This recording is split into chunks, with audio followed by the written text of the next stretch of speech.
Hello, good evening. You're watching Gambia Radio and Television Services, and this is the news also coming up on the program. President Jammeh Babili Mansa underscores the importance of accurate and up-to-date data in helping government measure its gains as the special cabinet retreat in Kanilai comes to an end. Catholics across the globe raise up the feast of the Assumption of the Blessed Virgin Mary into heavenly glory, known here on the home front as St. Mary. Japanese Prime Minister expresses remorse over World War II atrocities, but neighbors China says the apologies offered by Shinzo Abe are not good enough. And investigators in China scale up their probe into the deadly explosions that rocked the port of Tianjin. A serious worry surrounds the potential chemical pollution triggered by the incident. Well, these and other stories coming ahead in the next 30 minutes.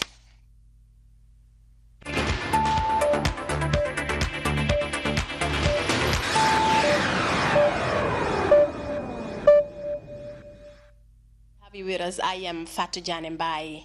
Dembo Mbaji, ambassador of the Republic of Gambia to the Republic of India, has felicitated the President, His Excellency, Sheikh Professor Alhaji Dr. Yahya Jammeh Babili Mansa on the occasion of the 21st anniversary of the July 22nd Revolution, and the message reads: I wish to congratulate Your Excellency for 21 years of progress and prosperity for the Gambian populace. It is common knowledge that everywhere in the country, Gambians have felt the dynamism of your development interventions. May Allah subhanahu wa ta'ala continue to give you strength and good health to pursue your good work. Please be assured of my continued cooperation and will to work with Your Excellency to further develop the Gambia and strengthen the already strong ties between the Republic of the Gambia and India. May our prayers be accepted by the Almighty Allah, and may He continue to shower us with blessings. The message concludes. The ambassador of the Republic of the Gambia to Washington, D.C., Sheikh Omar Fai, writes, on behalf of the embassy, staff and families, as well as all patriotic Gambians and friends of the Gambia resident in the United States, we extend to Your Excellency, the First Family, your government and people of the Gambia, sincere best wishes and felicitations on the occasion of the 21st anniversary of the July 22nd Revolution. My staff join me in praying for Your Excellency's well-being and that of your family. May Allah, the most gracious and most merciful, continue to endow you with the requisite blessings, guidance, protection, and shower His blessings on you to continue the numerous developments you are undertaking. The Gambia, under your dynamic leadership, has come a long way through a transformative reformation, indicative of a very modern and well-respected country. Mr. President, Gambians and the international community be a witness to the unprecedented development you have initiated since your assumption of the highest office, significantly uplifting the socio-economic well-being of the Gambian people. You have transformed our beloved country into a modern economy, enlightening and empowering the citizenry, and making the Gambia a fully independent and sovereign nation. We thank you for your steadfastness to provide those essential services central to the success and well-being of all Gambians. Whilst wishing you success in all your endeavors, please accept, Your Excellency, the assurances of my highest consideration and esteem. The message ends. The President, His Excellency, Sheikh Professor Alhaji Dr. Yahya A.J.J. Jammeh Babili Mansa, has stressed the importance of accurate and up-to-date data in helping government measure its gains. Professor Jammeh was speaking in Kanilai at the end of a 4-day special cabinet retreat, which brought together cabinet, permanent secretaries, and chief executives of government parastatals. The retreat, as we hear in this report by Mamadou Jallo, provided a platform for all the sectors to offer detailed presentation of activities and prepare strategic plans to expedite the attainment of the country's development blueprints. 4 days of intense deliberations that lasted into the night behind closed doors. The 2015 special cabinet retreat wrapped up in Kanilai. The retreat brought together the entire cabinet, permanent secretaries and heads of government parastatals to brainstorm and prepare strategic work plans to expedite the attainment of Visions 2016, 2020 and 2025. The Minister of Works, Construction, Infrastructure and Transport, Balagarba Jahumpa, speaking at the closing ceremony, hailed the retreat as an important forum where issues of strategic national significance were outlined, reviewed, and discussed. He thanked the President for taking time to attend all proceedings, describing the convergence as a new phase in the July 22nd revolution. We are now talking, under your progressive and productive leadership, the construction of a new airport. We are now talking about when this country will reach a situation where university education will be free for all Gambians. So we are not only consolidating the gains of the July 22nd revolution, but we have reached an other stage of the revolution. The Secretary General, Minister of Presidential Affairs, Fisheries and Head of the Civil Service, Lamin Nyabali, described the retreat as challenging but rewarding, as it has provided the missing link in national development.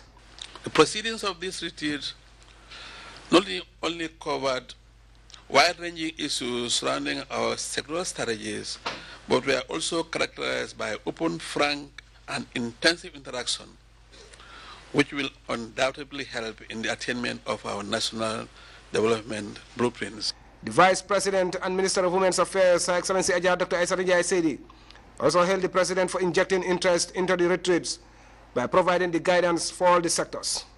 She therefore urged participants to reciprocate the President's support by giving him the necessary support to enable him accomplish his visions. All the visions we are talking about here, who initiated them? To be honest to ourselves. Yes, we may have supported, but where did the initial vision come from? Vision 2020, Vision 2016, Vision 2025. They all came from him. We are all here. We all had it together. So now it's for us now to buy into that vision. That's what he expects us to do. He can only be the main visionary. He can provide the resources. He can provide the guidance, the leadership. But it's for all Gambians to do the job. Even those beyond this room here, mark you. We are just the executive here and related institutions. But it's for all other Gambians. For the Gambian leader, His Excellency Professor Alhaji Dr. Yahya Jammeh Babili Mansa, this retreat has fostered better understanding, afforded participants the opportunity to brainstorm and know the strengths and weaknesses as a family. He therefore urged them to strive hard to translate what has been discussed and reviewed into action for the benefit of the Gambian people. President Jammeh called for dedication and sincerity amongst public servants, warning that he would not compromise with anyone trying to derail the revolution. Whatever you have, if it is not backed by facts, you cannot defend it. This is where the keeping of accurate data is indispensable. I've been talking about this since 1996. Data, strategic plans, and the fact that you cannot fly a plane without a pre-planned flight path. But some of us wait until when there's a retreat and start rushing about. With the time factor, you cannot cook up correct statistics. It's not possible. So all what you do is a flowery presentation of things that are not based on fact. And when we are challenged, you cannot provide it, you think that we are picking on you. We're not picking on you. If you come to Kanilai to present any facts, you better get them right. And you better be able to verify them. Professor Jammeh further warned against any form of complacency, stressing that he would have zero tolerance for pilfering of state resources. He therefore tasked all the sectors to put things in the order of priority and work hard to attain the economic superpower status we all aspire. All what we have presented here were shopping lists, not placed in strategic order of priority. Now, what you have to do in all the sectors is to go back to the drawing board. All what you have presented here as your objectives, your goals, you put them in the right order of priority. And then the next retreat, you will now be able to stand before us and say, these are my strategic plans for the next 5 years. Putting things in the order of priority. The President was upbeat about the future, saying that the Gambia would indeed attain superpower status in a decade, Allah willing, thus becoming the envy of the entire world. Mamadou Jallow, GRTS News. Meanwhile, the president has launched a passionate appeal for volunteers to help in the harvesting of his rice fields in Pacha Central River region. President Jammeh was speaking in Kanilai at the end of the cabinet retreat. Take a listen.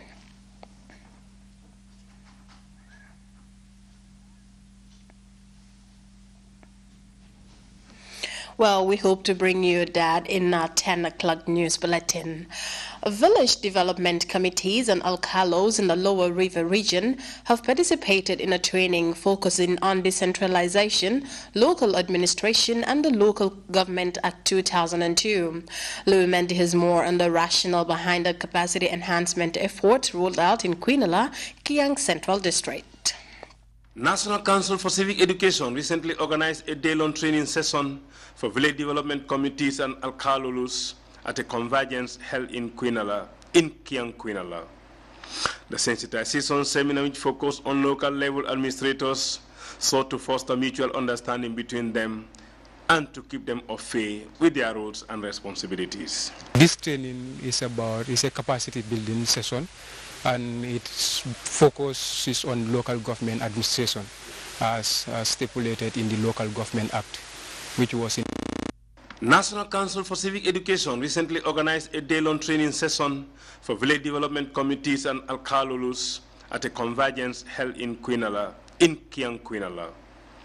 The sensitization seminar, which focused on local level administrators, sought to foster mutual understanding between them and to keep them au fait with their roles and responsibilities. This training is a capacity building session, and its focus is on local government administration as stipulated in the Local Government Act, which was in National Council for Civic Education recently organized a day-long training session for village.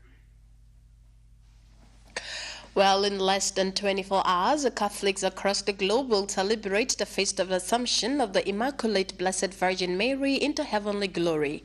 The build-up to that solemn feast, Ancient Silver takes a closer look at how Mary, the Mother of God, is highly revered by the Catholic Church, especially in the Gambia, where a shrine and the Cathedral of the Diocese of Banjul are dedicated to her.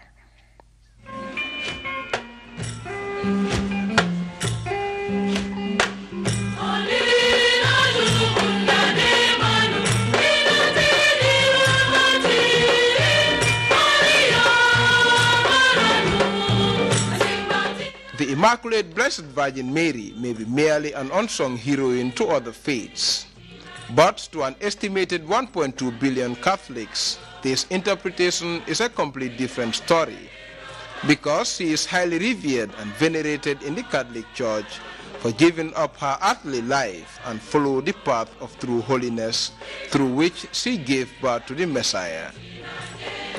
Like her son Jesus Christ, Mary is also described by many scriptures as a prophet of God's mercy, thanks to the unprecedented grace and unmerited favor she thought to have received from God.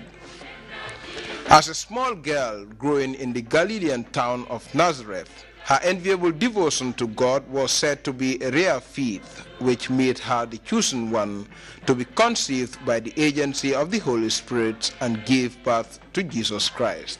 She was prepared in a very special way. She was conceived without sin. That's why we celebrate the Feast of the Immaculate Conception. And also, while on earth, she was preserved in a special way so that she could carry this special person, and that's Jesus. During the good old days of Christ's ministry and even after his ascension into heaven, Mary was said to be at the forefront of evangelization alongside his son's apostle, until her reported assumption into heavenly glory. Mary, because of who she was, that she was a special person, that she was prepared in a special duty on earth to be the mother of Jesus, that she, after her earthly life, was assumed body and soul into heaven. Today, her effortless sacrifice to God and contribution to the existence of Catholicism still live afresh in the hearts and minds of Catholic faithful who adore the patroness of the Church and commemorate her assumption into heaven. In the Gambia, where a sizable number of Catholics reside, A shrine in her honor is consecrated in the far-flung Kombo North settlement of Kunkujang Mariama, where thousands of Catholics flock for an annual pilgrimage and other rites. In the same token, the 100-year-old Cathedral of the Catholic Diocese of Banjul, which receives thousands of Catholic worshippers for the Feast of Our Assumption, is also named in her honor. So we have these shrines being erected in honor of her. Some, in fact, believed that she appeared. There are apparitions of Mary in places where she will say, I want you to build an altar for me here, or I want to build you to build a church for me here. It's all geared towards her teaching us how to follow Jesus well. Because when she appears to people, she tells them, pray. Pray for sinners, pray for conversion, pray for your souls. He asks us to do a lot of things. So we try to do the same in having these shrines all over the place, to go and ask her to pray for us. As Catholics commemorate another landmark feast of the Assumption of the Immaculate Blessed Virgin Mary into God's kingdom, the Cathedral of Our Lady of the Assumption, which is the mother church of the Catholic Diocese of Banjul, is promising a historic celebration of the feast befitting that of the Vatican. The bishop is the chief celebrant, and will be surrounded by some priests, and then we'll have the mass as usual, and after the mass we have the traditional way of continuing the celebration by having Vespers at the Holy Spirit Church, and then from then we process with the statue of Mary, singing her praises and showing her to the whole world and to the Banjulians, the city of Banjul. Although the Immaculate Virgin Mary's Assumption continues to cast doubts in other faiths, the Catholic Church is still holding on to the fact that she has assumed into heavenly glory in both body and soul. But before this is proven, her Assumption will continue to interest historians. Etienne Silva, GRTS News. Well, time now to take our first break. A look at stories making headline news around the world. When we return, then go away.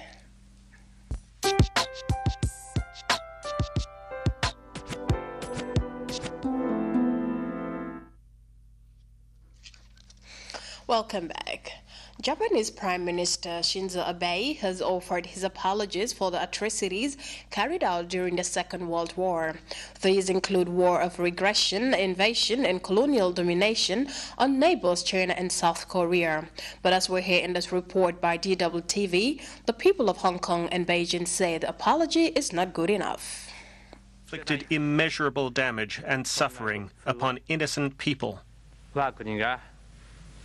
History is harsh. What is done cannot be undone.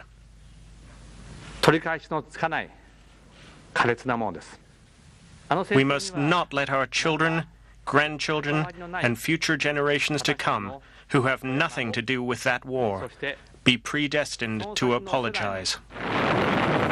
The U.S. dropping of atomic bombs on the cities of Hiroshima and Nagasaki led to the end of the Second World War in the Far East. It also ended Japan's imperial ambitions in Asia. Tokyo's aggression cost an estimated 24 million lives. On August 15, 1945, a message recorded by Emperor Hirohito a day earlier announced the country's surrender to a shattered nation. 2 weeks later, the formal surrender was signed on board a U.S. battleship.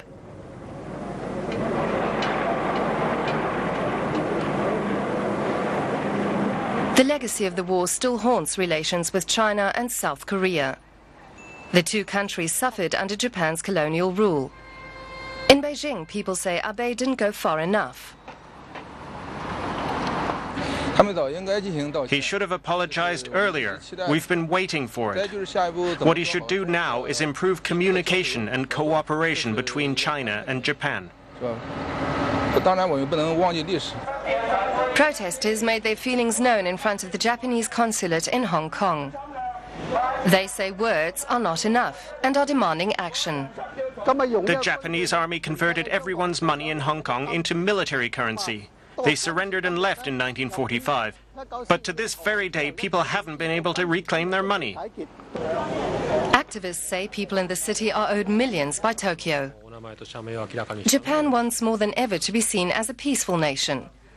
But it could soon be undertaking its first overseas combat missions in the post-war era, alongside the United States.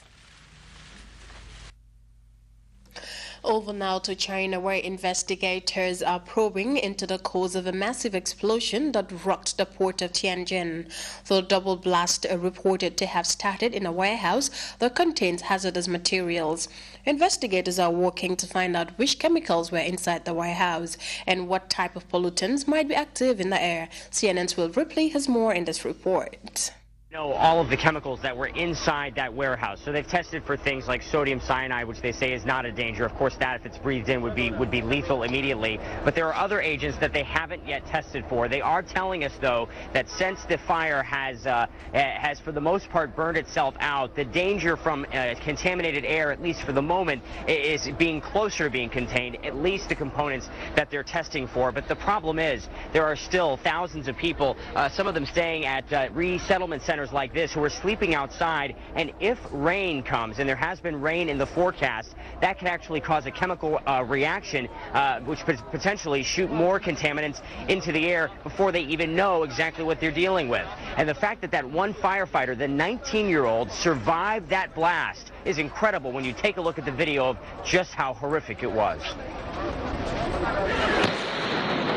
One day after a series of massive explosions destroyed so much of Tianjin, a black cloud continues to hang over the city, the air thick with a chemical stench. A sea of cars destroyed, their paint stripped off by the intense heat.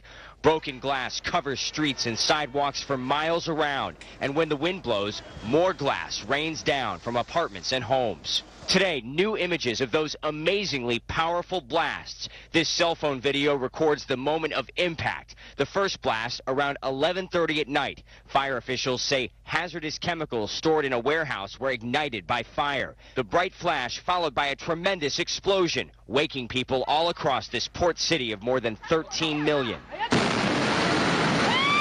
Another explosion followed just seconds later, 7 times more powerful, the equivalent of 21 tons of TNT, according to a Chinese data center. Buildings shook, windows blown out. Blast felt more than 2 miles around the epicenter. Some likened it to a nuclear explosion, even as a mushroom cloud rose over the blast site. The house collapsed. We didn't know what happened, says one survivor. Surveillance video obtained by ABC News captured the explosion's sudden fury. This man buried under a wall of glass. At least 50 people killed. Hospitals said to be overwhelmed by the hundreds injured. More than 1,000 firefighters ran to the danger. At least 17 died, and dozens are missing. Emotions are running high. I was reporting outside a hospital when a small group of people challenged me, demanding to see my phone. Police arrived, but I was temporarily forced off the air. A statement from the environmental group Greenpeace expressed what many fear. Quote, "We are concerned that..."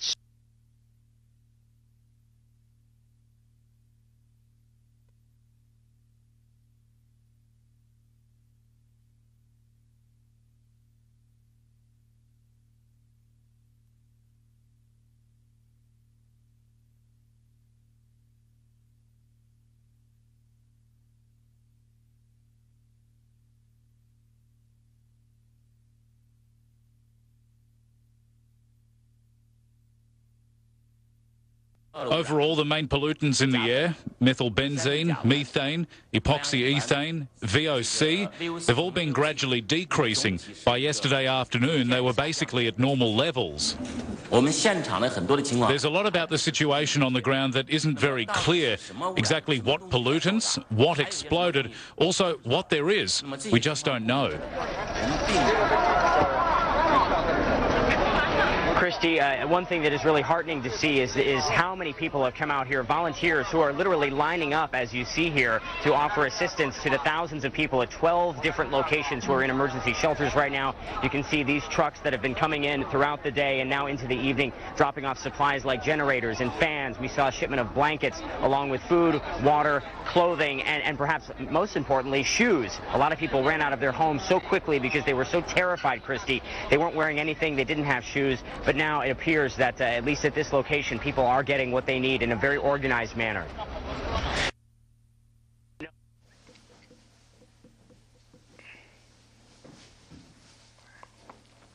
Welcome back. Well, our hearts goes out to the victims of the massive explosion in China. Time now to take our second break. We'll be right back.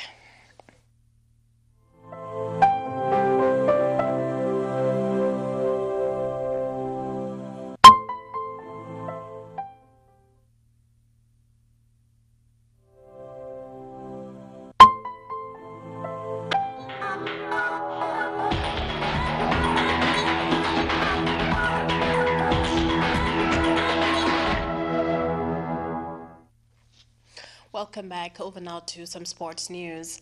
Manju FC trenched rivals Kabakama Football Club 5-0 in the finals of the Basanawetan. Manju netted 4 second-half goals to record a stunning win for the team. Ababakar Senghor has details of that in this report. Call it a mini derby if you like, for the clash between Manju FC and Kabakama at the Basse Mini Stadium was full of thrills and spills. Of the two, Kabakama looked sharper for the best part of the first 15 minutes, dominating possession in the middle of the park, allied with brilliant pressing up front. As early as the 16th minute, the Kabakama boys were silenced when a goal-marked scramble allowed Manju FC's Aliu Jawo to tap into the net for the opener. The goal sent the watching fans into ecstasy. That goal only served to energize Manju FC as they began to take greater control of proceedings. Manju didn't settle for less in the second half of the game. They wasted no time when in the 59th minute, Esa Drame doubled the tally from a breathtaking counter-attack in football. Desperate to overturn things around, Kabakama FC coach Sambujan Sise strangely replaced his giant shot stopper, and to compound his misery, just minutes after that bizarre substitution, a well-taken free kick by Amadou Kambi made it 3.